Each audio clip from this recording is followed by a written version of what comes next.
ചായ വേണ്ടെന്ന് ഞാൻ പറഞ്ഞതല്ലേ. അങ്ങനെയുള്ള ഭംഗി വാക്കുകളൊന്നും ശ്രദ്ധിക്കരുതെന്ന് നെന്മാറ വലിയ വക്കീൽ എന്നെ പഠിപ്പിച്ചിട്ടുണ്ട്. ഞാനിവിടുത്തെ വേലക്കാരനൊന്നല്ല, അങ്ങനെ തെറ്റിദ്ധരിക്കണ്ട. അടുത്ത ബന്ധുവാ.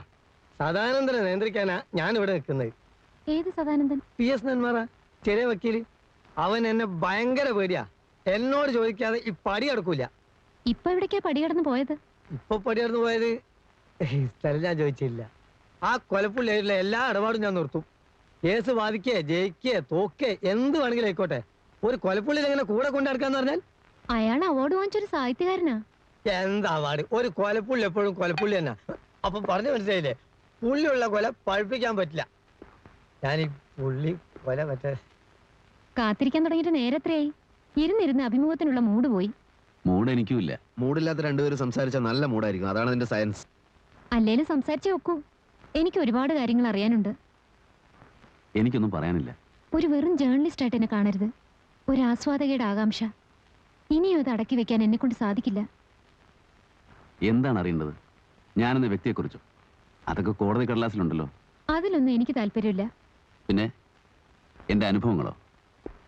ഒരു കണക്കിന് പറഞ്ഞാൽ ആ പുസ്തകത്തിലെ വരികളിലെല്ലാം അതുണ്ട്. അറിയാം.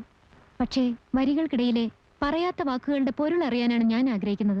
സംസാരിക്കുക. ഞാനൊന്ന് കുളിക്കുകയും ചെയ്യാം, ലഞ്ചിന്റെ മെനു റെഡിയാക്കുകയും ചെയ്യാം.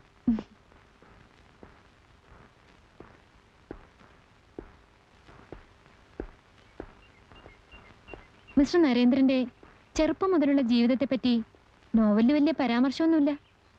അതൊരു നോവലാണോ? എന്തായാലും അതങ്ങനെ ആക്കാൻ വേണ്ടിയല്ല ഞാൻ എഴുതിയത്.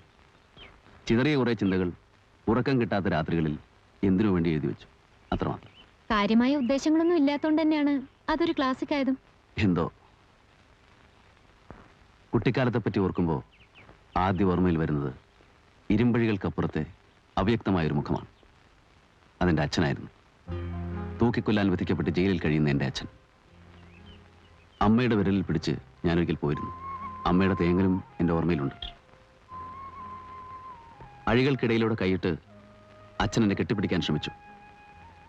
ഐസ് കട്ടകൾ പോലെ തണുത്തായിരുന്നു അച്ഛൻ്റെ വിരലുകൾ. അച്ഛൻ മരിച്ചതിന് ശേഷവും ചില രാത്രികളിൽ ആ തണുത്ത വിരലുകളുടെ സ്പർശനം ഞാൻ അറിയാറുണ്ട്. എനിക്ക് തിരിച്ചറിവായപ്പോഴേക്കും എൻ്റെ അമ്മയ്ക്ക് തിരിച്ചറിവ് നഷ്ടപ്പെട്ടിരുന്നു. പിന്നീട് എപ്പോഴോ ഏതോ മനോരോഗ ആശുപത്രിയിൽ വെച്ച് അമ്മ മരിച്ചു എന്ന് ഞാൻ കേട്ടു. ആരോടും കമ്മിറ്റ്മെന്റ് ഇല്ലാതെ ജീവിക്കുന്നതിൻ്റെ സുഖം അതിൽ പിന്നെയാണ് ഞാൻ അറിഞ്ഞത്. ഒരു നീണ്ട കറക്കമായിരുന്നു. പലതും ചെയ്തു. വായിച്ചു വായിച്ചൊരു ജ്ഞാനിയാകാൻ ശ്രമിച്ചു. ചിന്തിക്കാനുള്ള കഴിവ് നഷ്ടപ്പെട്ടവർ വായിച്ചാൽ മതിയെന്ന് പിന്നീട് തോന്നി. മയക്കുമരുന്ന് വിറ്റു, വാടക കൊണ്ടയായി. ഹരിദ്വാരിൽ ഒരു ആശ്രമത്തിൽ 3 കൊല്ലത്തോളം സന്യാസ ജീവിതം നയിച്ചു. അധികാരത്തിന്റെ വടംവലിയും പൊളിറ്റിക്സും ഒക്കെ അവിടെ ഒരു വിഷയമാണെന്ന് കണ്ടപ്പോൾ കാഷായ വസ്ത്രം വലിച്ചൂരി ഓടയിലെറിഞ്ഞു. പോരെ? പോരെ. സംഭവങ്ങളിലെ വിശദാംശങ്ങളിലേക്ക് മതി. അങ്ങനെയല്ല. കുറെ ചോദ്യങ്ങളും കുറെ ഉത്തരങ്ങളും അല്ല എൻ്റെ ഉദ്ദേശം. താങ്കളുടെ ക്യാരക്ടറൈസേഷന്റെ പ്രത്യേകതകളും നോവലിലെ സംഭവങ്ങളും വെച്ചുകൊണ്ടുള്ള ഒരു സ്റ്റഡിയാണ്. ആയിക്കോളൂ. അതിനിനിയും പലതും അറിയണം. ഇപ്പൊ വേണ്ട, ഞാൻ നാളെ വരാം. വേണ്ട. അയ്യോ, അങ്ങനെ പറയരുത്. ഞാൻ വരും. വേണ്ടെന്നല്ലേ പറഞ്ഞത്? ശല്യപ്പെടുത്തില്ല. ഇപ്പൊ പോന്നു. പക്ഷെ നാളെ എന്തായാലും വരും.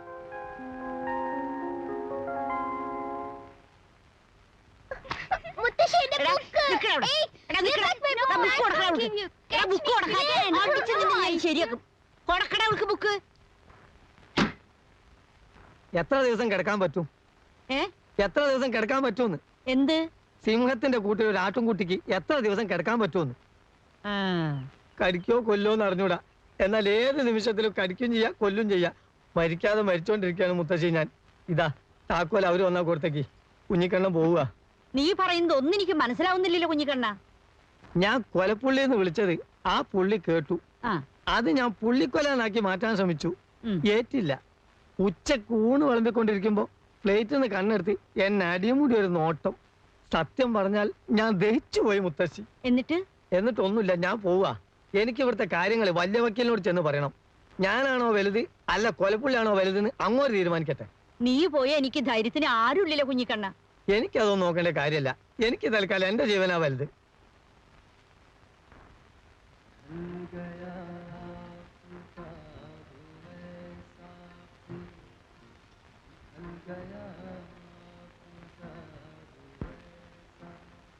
ആഹാ, ഡാഡി എപ്പോ വന്നു? ഒന്നും അറിയിച്ചു പോലുമില്ലല്ലോ. Phone ചെയ്യായിരുന്നില്ലേ daddy? നീ ഇതുവരെ എവിടെയായിരുന്നു? ഞാൻ നിന്റെ ഓഫീസിൽ പോയിട്ടാ വരുന്നത്. ഒരു ജേർണലിസ്റ്റിന് ഓഫീസിനുള്ളിൽ മാത്രം അടങ്ങിയിരിക്കാൻ പറ്റുമോ ഡാഡി? ഈ ലോകത്ത് എന്തെല്ലാം കാര്യങ്ങളാണ് സംഭവിക്കുന്നത്. അതിന്റെ ഒക്കെ പിന്നാലെ എന്റെ മോള് പോയേ പറ്റുമല്ലേ? ഡാഡി ഇന്ന് നല്ല മൂഡിലല്ല. വാ, നമുക്ക് അകത്തിരുന്ന് സംസാരിക്കാം. ഡാഡി ഇരിക്കെ. ഞാൻ അയച്ച എഴുത്തുകളൊക്കെ കിട്ടിയില്ലേ? കിട്ടി. പിന്നെന്താ മറുപടി അയക്കാത്തത്? മറുപടി പുതിയതായി ഒന്നും പറയാനില്ലാത്തോണ്ട് തന്നെ. എന്നാൽ എന്റെ തീരുമാനം ഞാൻ അങ്ങോട്ട് പറയാം. ചെറുക്കന്റെ വീട്ടുകാർ വന്നിരുന്നു. കല്യാണം ഉടനെ നടത്തണമെന്നാണ് അവര് പറയുന്നത്. പിന്നെ നിന്റെ ഫോട്ടോ കണ്ടതുകൊണ്ട് പെണ്ണ് കാണൽ ചടങ്ങൊന്നും വേണ്ട എന്നും പറഞ്ഞു. പക്ഷേ ആചാരം മുടക്കരുതല്ലോ. അടുത്ത ഞായറാഴ്ച ചെറുക്കനോടും കൂട്ടരോടും വരാൻ പറഞ്ഞിട്ടുണ്ട്. അതുകൊണ്ട് നാളെ തന്നെ നീ ലീവ് എടുത്ത് വരണം. നടക്കാത്ത കാര്യത്തിന് വേണ്ടി ഡാഡി ഇത്ര ബുദ്ധിമുട്ടുന്നതല്ല എനിക്ക് വിഷമം. ഞാൻ ഇപ്പൊ ലീവ് എടുക്കാനും പോകുന്നില്ല, കല്യാണത്തിന് സമ്മതിക്കാനും പോകുന്നില്ല. ഡോക്ടറെ സ്വാധീനിക്കാൻ ഞാൻ പറഞ്ഞതല്ലേ. 20 ദിവസത്തിനകം വാദിയെ ആശുപത്രിയിൽ നിന്ന് ഡിസ്ചാർജ് ചെയ്തിരുന്നെങ്കിൽ കേസ് 324 നിന്നേനെ. ഇതിപ്പോ 326 ആയി. 10 കൊല്ലം വരെ ജയിലിൽ കിടക്കേണ്ടതായി വരും. അയ്യോ വക്കീലേ, ആരോട് ചോദിച്ചിട്ടാണോ കുത്താൻ പോയത്? 50 രൂപയുടെ വായ്പ കേസല്ലേ കത്തിക്കുത്ത് വരെ എത്തിച്ചത്? അനുഭവിച്ചോ? സാക്ഷികളെ കുറെയൊക്കെ സ്വാധീനിച്ചു വെച്ചിട്ടുണ്ട്. എനിക്ക് വിശ്വാസമില്ല. കൂട്ടുകയറിയെന്ന് ബബ്ബ എന്ന് പറയുന്ന സാക്ഷികളെ കൊണ്ട് ഒരു കാര്യമില്ല. സാക്ഷികൾ സ്ട്രോങ് ആവാത്തിടത്തോളം കാലം എന്നെ കുറ്റപ്പെടുത്തരുത്. അയ്യോ വക്കീലേ, അങ്ങനെ കൈയൊഴിയല്ലേ. എന്തായാലും കോടതി കാണാം. ഗുമസ്തന്റെ fees, stamp paper, court fees സ്റ്റാമ്പിന്റെ കാശ് ഒക്കെ കരുതിക്കോളൂ കേട്ടോ.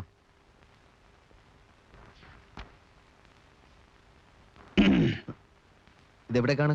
തനിച്ച് ഇവിടെ നിന്നിട്ട് എന്ത് ചെയ്യാനാ? ഞാനും വരുന്ന വക്കീലിനോട്. എവിടേക്ക്? വക്കീൽ എവിടേക്കാണോ അവിടേക്ക്. ഞാൻ കോടതിയിലേക്കാ. ആയിക്കോട്ടെ. ഞാനവിടെ ഭയങ്കര ബിസി ആയിരിക്കും. ബിസി ആയിക്കോന്നേ. പരോള് കഴിയുന്നതിന് മുമ്പ് നല്ല 2 നോവൽ എഴുതി ഫിനിഷ് ചെയ്യും. ഇവിടെ ഇരുന്നോ. ഹേയ്, ഇവിടെ ഇരുന്നാ പെൺകുട്ടി കയറി വരും. പിന്നെ താല്പര്യമില്ലാത്ത കാര്യങ്ങളെ കുറിച്ച് സംസാരിക്കേണ്ടി വരും. സംസാരിച്ചോ. ഒന്നുമില്ലെങ്കിൽ അവളൊരു പെൺകുട്ടിയല്ലേ. മാത്രമല്ല അവള് തന്റെ ഒരു ആരാധിക എല്ലാ നിലയ്ക്കും. എനിക്കൊരു താല്പര്യമില്ല. ഏതായാലും വാതിലടയ്ക്ക്, ഞാനും വരുന്നു.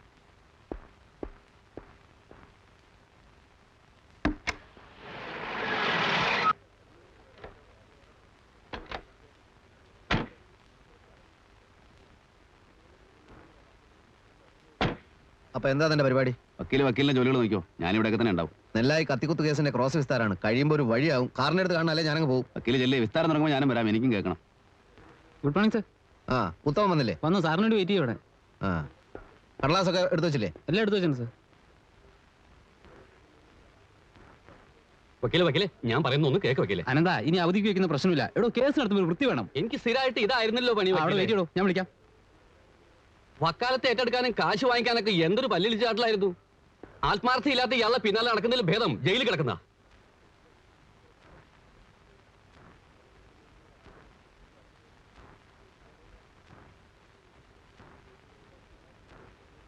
എന്തോടൊപ്പം തുറിച്ചു നോക്കണത്? ദേഹോപദ്രവത്തിന് വന്നതാണെങ്കിൽ അത് പറ. എനിക്കിപ്പോ മേലും കീഴും നോക്കാനില്ല. ആളുകൾ വരണു, എന്നെ തല്ലണു, പോണു. അതിന് കേസില്ല. സ്റ്റേഷൻ സൂപ്രണ്ട് ഞാനൊന്ന് തൊട്ടു, അതിന് കേസ്. താനൊരു പണക്കാരനായിരിക്കാം, ഞാനൊരു പാവപ്പെട്ടവൻ. നമ്മൾ ഒരേ കുറ്റം ചെയ്താലും കേസിന്റെ പോക്ക് 2 വഴിക്കായിരിക്കും. എന്താ കേസ്? അപ്പൊ തനിക്കെന്നെ അറിയില്ലേ? സസ്പെൻഷന് ശേഷം ഇക്കണ്ട കാലൊക്കെ ഞാൻ ഈ കോടതി വരാന്തേ തന്നെയല്ലടോ. ആകെ ഉണ്ടായിരുന്ന പശുവിനെ വിറ്റു, ആകെ ഉണ്ടായിരുന്ന വരിക്കപ്ലാവ് വിറ്റു. ഇനി ആകെ ഉള്ളത് ഞാൻ മാത്രം. എന്നെ കൊണ്ട് വയ്യേ. എന്ത് കുറ്റാണ് ഞാൻ ചെയ്തത്? ഡ്യൂട്ടി കഴിഞ്ഞ് ക്വാർട്ടേഴ്സിലേക്ക് പോരുമ്പോ 2-3 ആളുകൾ കൂടി ഒരു ശവം ട്രാക്കിൽ കൊണ്ടിരുന്ന് കണ്ടു. ഞാൻ ഒരു ശുദ്ധനായതുകൊണ്ട് ഒന്നും ആലോചിക്കാതെ ആ വിവരം പോലീസ് എന്ന് പറഞ്ഞു. പിറ്റേന്ന് രാത്രി എന്റെ ക്വാർട്ടേഴ്സിലേക്ക് 4-5 ആൾക്കാർ കയറി വന്നിട്ട്, നീ പോലീസ് എന്ന് വിവരം പറയുമല്ലടാ പട്ടി എന്ന് പറഞ്ഞ് 4 ഭാഗത്ത് നിന്ന് കിട്ടി. ഇടിയെന്ന് പറഞ്ഞാലോ, കിട്ടേണ്ടത് കിട്ടിയപ്പോൾ ഈ കാര്യം മനസ്സിലായി. ആരെങ്കിലും ഒരു ശവം റെയിൽവേ ട്രാക്കിൽ കൊണ്ടുവന്നിട്ടാൽ നമ്മൾ കാണരുത്, ഇനി കണ്ടാൽ തന്നെ പോലീസ് എന്ന് പറയരുത്. ആർക്കെ ചിറ്റ് ഫണ്ട് ജീവനക്കാരൻ ജനാർദ്ദന്റെ മരണം ആത്മഹത്യയോ കൊലപാതകമോ എന്ന് പത്രങ്ങൾ. അടി കിട്ടിയതിനു ശേഷം ഞാനൊന്നും മിണ്ടാൻ പോയില്ല. അല്ല, നമ്മൾ ഇതിനു മുമ്പ് കണ്ടിട്ടുണ്ടോ? ജനാർദ്ദനെ ആരാ ട്രാക്കിൽ കൊണ്ടിട്ടത്? ആരെങ്കിലും ആയിക്കോട്ടെ, നമുക്കെന്താ പ്രശ്നം? അതല്ല. ഒരു ദിവസം സൂപ്രണ്ട് എന്നെ വിളിപ്പിച്ചു. അനന്ത, നിന്നെ അന്വേഷണ വിധേയമായി സസ്പെൻഡ് ചെയ്തിരിക്കുന്നു എന്ന് മൂപ്പര്. എന്ത് അന്വേഷണമാണ് സാറേ എന്ന് ഞാൻ.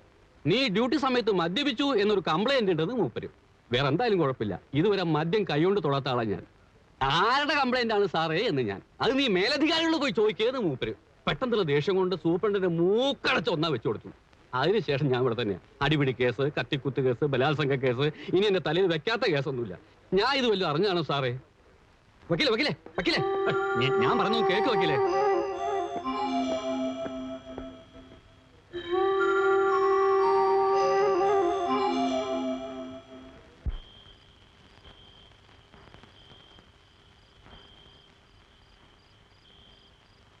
വക്കീൽ എന്താ ഒന്നും പറയാത്തത്? എന്തു പറയാൻ? അയാൾ പറഞ്ഞത് ശരിയാണെങ്കിൽ ജനുവിനെ ആരോ കൊന്നതാവില്ലേ? ആവാം.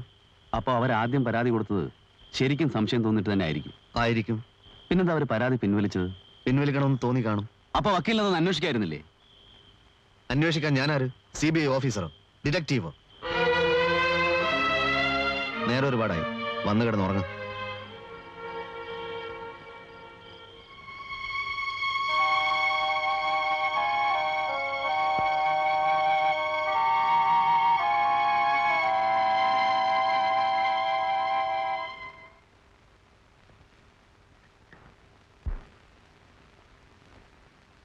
മോളെ ദേ പിന്നെ ആരോ വരുന്നു. അച്ഛൻ എവിടെ നിന്ന് ചോദിച്ചാ ഇവിടെ ഇല്ലാന്ന് പറഞ്ഞേക്ക്.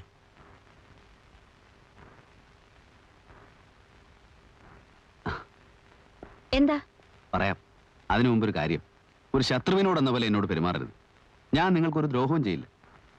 നേരിട്ട് പരിചയമില്ലെങ്കിലും ജനു പറഞ്ഞ് നിങ്ങളെയൊക്കെ എനിക്കറിയാം. ആ സ്വാതന്ത്ര്യത്തിലാണ് ഇങ്ങോട്ട് വന്നത്. കാര്യം എന്താണെന്ന് പറയൂ. ജനു ആത്മഹത്യ ചെയ്തതല്ല എന്ന് പുറത്ത് ചിലരൊക്കെ പറയുന്നത് കേട്ടു. അല്ല, ആത്മഹത്യ ചെയ്തതാണ്. അങ്ങനെ വരുത്തി തീർത്തു എന്നേ ഞാൻ വിശ്വസിക്കുന്നുള്ളൂ. നിങ്ങൾ തന്നെ അന്ന് പരാതിപ്പെട്ടതല്ലേ? അതിനെപ്പറ്റി അന്വേഷിക്കാൻ. അത് ഞങ്ങൾക്കൊരു അബദ്ധം പറ്റിയതാണ്. ഒരു തെറ്റിദ്ധാരണയുടെ പുറത്ത് പരാതി കൊടുത്തന്നേ ഉള്ളൂ. പിറ്റേ ദിവസം തന്നെ ഞങ്ങളത് പിൻവലിച്ചു. അതെ, അത് എന്തുകൊണ്ടാണെന്നാണ് എനിക്കറിയേണ്ടത്. മരിച്ചുപോയത് എന്റെ ചേട്ടനാണ്. അനുഭവിക്കുന്നത് ഞങ്ങളും. ഞങ്ങൾക്കില്ലാത്ത വിഷമം നിങ്ങൾക്കെന്തിനാ? ഞങ്ങൾക്കാർക്കും ആ സംഭവത്തെക്കുറിച്ച് ഒരു പരാതിയില്ല. ഇനി ഈ കാര്യം പറഞ്ഞ് ഞങ്ങളെ ബുദ്ധിമുട്ടിപ്പിക്കരുത്. എനിക്കല്പം തിരക്കുണ്ട്.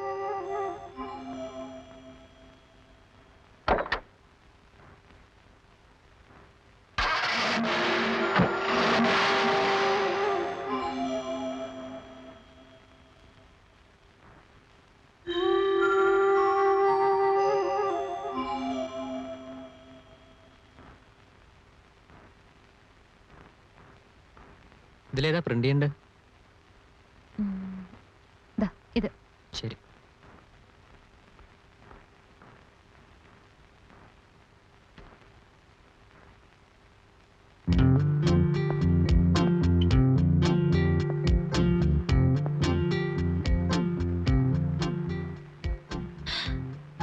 ഞാൻ വിചാരിച്ചത് എന്നെ മനഃപൂർവ്വം അവോയ്ഡ് ചെയ്യണമെന്നാ. ഇന്നലെ എത്ര നേരം അവിടെ വന്ന് കാത്തിരുന്നോ? അതുകൊണ്ടല്ലേ ഇവിടെ വന്ന് കാണാമെന്ന് വെച്ചത്. സന്തോഷം. പക്ഷെ ഒരു വ്യത്യാസമുണ്ട്. ഇന്ന് ഇന്റർവ്യൂ ചെയ്യപ്പെടുന്നത് മാനസയാണ്. കാര്യങ്ങൾ അറിയേണ്ടത് എനിക്കും. എനിക്കതിന് അവാർഡൊന്നും കിട്ടിയിട്ടില്ലല്ലോ. വേണ്ട, വളരെ സ്മാർട്ടായ ഒരു ജേർണലിസ്റ്റാണ് മാനസ. ഈ നാട്ടിലെ പ്രധാനപ്പെട്ട വാർത്തകളൊന്നും മാനസ അറിയാതെ കടന്നു പോവില്ല. തിരക്കിട്ട പണിയില്ലെങ്കിൽ ഒന്ന് പുറത്തേക്ക് വരും.